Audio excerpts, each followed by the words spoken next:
Hello and welcome back to another FPL video. Today we're going to be taking a review of game week 3, seeing how the team fared up and seeing what the results were like. It was a bit of a woeful game week, to be honest. There were plenty of goals, mainly for the differential players. It was actually the lowest averaging game week that we've had so far. But if you're new around here and you haven't hit that subscribe button, please do help me out. I'm almost at 100 subscribers and I'd really appreciate any help you guys could give me. Without further ado, let's go straight into it. So first thing to do is look at the results, and on paper a lot of these results actually kind of look pretty standard. However, the games themselves were far from that. First we have Man United 3, Brighton 2. Now on paper it looks like, Manchester United have won. They deserve to win possibly. However, actually watching the game, and I don't know how Brighton have not come away with a point from this one. They score in the 95th minute after 5 minutes of extra time, and then there's another 5 minutes. Man United go and get a penalty. I don't know how Man United have scraped away a point. I mean, a fantastic goal from Marcus Rashford, but I would feel really bummed if I was a Brighton fan. Then we have Crystal Palace 1, Everton 2. I mean, this game was a very this game was a very back and forth game. It deserved to be a draw, really. The game was won after one of them awful penalty decisions. If anything, Crystal Palace probably could have gone on and won that game because they just got the equaliser, and I think they probably could have done. But Everton getting lucky there with a penalty, that game should definitely have been a draw, and we saw how fuming Roy Hodgson was after that. Then we move on to West Brom 3, Chelsea 3, and Chelsea clinching a draw in the final minutes. I mean, they looked woeful at the back with all the money they've spent. I mean, they are missing key players like Pulisic, like Ziyech, but still they looked pretty poor. Werner obviously having another bad performance. West Brom going forward look pretty good. However, they're not going to stay up this year if they can't sort out their defensive liabilities. Then we have a Burnley 0, Southampton 1. One of the only teams to keep a clean sheet this week. Southampton, Danny Ings popping up with a goal, and Che Adams very much kind of expected result in this one. Maybe you'd expect Burnley to have won this one, maybe with a clean sheet. However, with the big players from Burnley like Tarkowski and Ben missing, they were only ever really going to lose this game. A nice 1-0 win for Southampton, and you saw how much it meant to Hasenhüttl after that final whistle blew, but he knew after those first two results that he needed to get something from this game. Then Sheffield United 0, Leeds 1. How Sheffield United did not score in this game, I do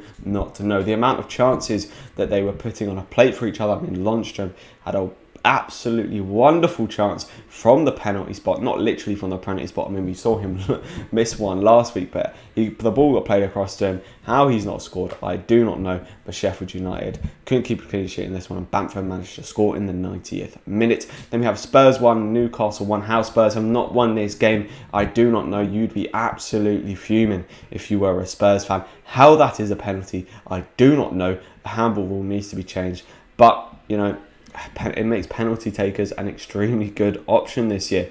1-1, Newcastle got very, very lucky in that game. And big up to Steve Bruce, who came out and actually said that it wasn't a penalty, even though his side were benefiting from it. Manchester City 2, Leicester 5. What is happening here? I mean, to be fair to Leicester, they had a game plan. They defended extremely well.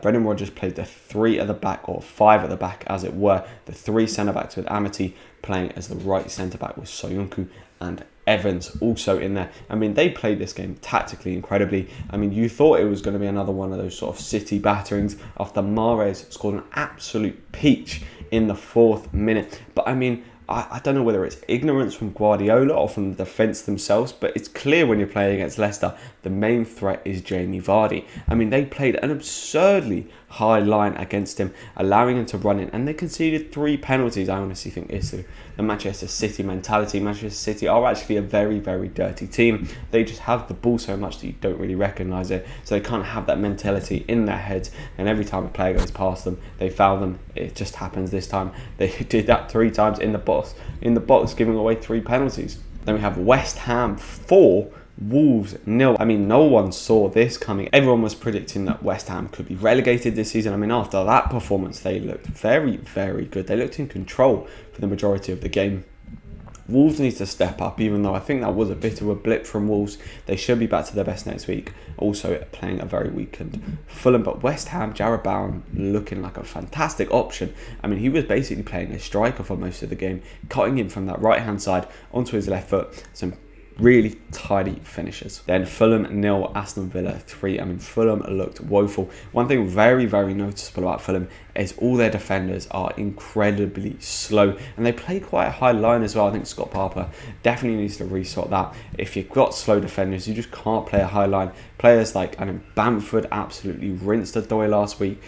Grealish, again, not the quickest of players. They've got a little bit of speed about them, but not the quickest of players, making it look like Troy always running past them. I mean, he's going to have an absolute field day next week against those players. Then to wrap it all up, we have Liverpool 3, Arsenal 1, and it wasn't quite the easiest of games that it may seem on paper. Yes, Liverpool dominated for the majority of the game, but Arsenal go 1-0 up after defensive frailty at the back, a mistake from Robertson, and Lacazette pass.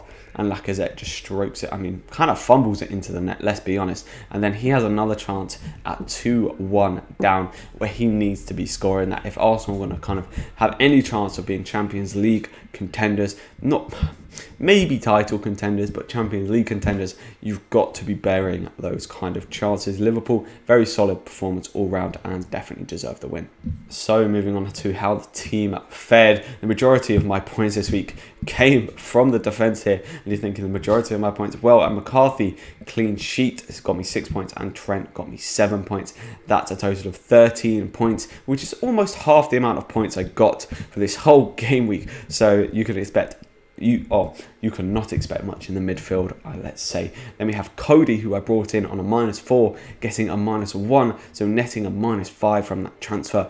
Absolutely wonderful stuff. Saïs coming in at 0 points and Mitchell coming in at 1 point. I mean, it's pretty woeful. It was nice to see McCarthy clinch onto that clean sheet, but other than that, pretty woeful performance from the defence. Then moving on to the midfield, we have even more woes. I mean, the debate last week for me was whether to captain Salah or De Bruyne. I chose De Bruyne over Salah, which obviously in hindsight you can see is the wrong decision. Although Salah didn't do particularly that much better than De Bruyne, I would have gained sort of 4 points if I transferred that captaincy over. So it's not that big of a deal. And then Son getting injured. I mean, come on, give us a rest. He scored 4 goals last week. Absolutely brilliant. He's done well already in the team. Him getting 27 points now or something in 3 game weeks. I mean, if you'd have told me in 3 game weeks someone scored 27 points, I'd be loving it. But I mean, for him to get injured, just a bit unfortunate. Foden did nothing. Didn't look too great. Definitely one to consider. But also being so cheap as a way into the Manchester City attack, you're going to have to take those, 2-pointers now and again to really receive the benefits. Then moving forward into the attack, I was maybe hoping for a little bit more from Mitrovic. He had a couple of opportunities. He's the main man up front. If any goals are going to come for Fulham, it's going to be through him. Also on penalties, so not particularly that bad of an option, especially with the way Fulham like to play, crossing the ball, and you could see them getting a few of those sort of lucky handball decisions. Timo Werner, I mean, I've had enough of Werner now. He looked lost in that game. He was dropping into CDM at times. I mean, I just don't think in the Bundesliga, I think a lot of teams play maybe higher lines or just are a lot more open than in the Premier League. It seems like when teams play against a team like Chelsea, West Brom are really compact, really tight at the back, and it just doesn't allow for a player like Werner to sort of showcase his ability, because his main ability really is his speed in getting in behind. That's how he scores most of his goals. And I mean, he just lost for most of the game. And yeah, for me, it's a no. Then moving on to the bench, a bit unfortunate. I decided to put Callum Wilson, who would have been my highest scoring player this week, is on the bench with 8 points. It was between Callum Wilson and Mitchell. And had I not taken a -8 last week, just not even done anything, I think I would be 18 points higher on my kind of overall rank. So kind of, it's a tale for maybe not taking minuses, especially -8. First time I've ever taken a -8, and it's not gone well. So I will not be taking any minuses anytime soon. In this game week, I ended up on 29 points. Yes, 29 points, absolutely woeful. And then -8 to that, so 21 total points for this game week.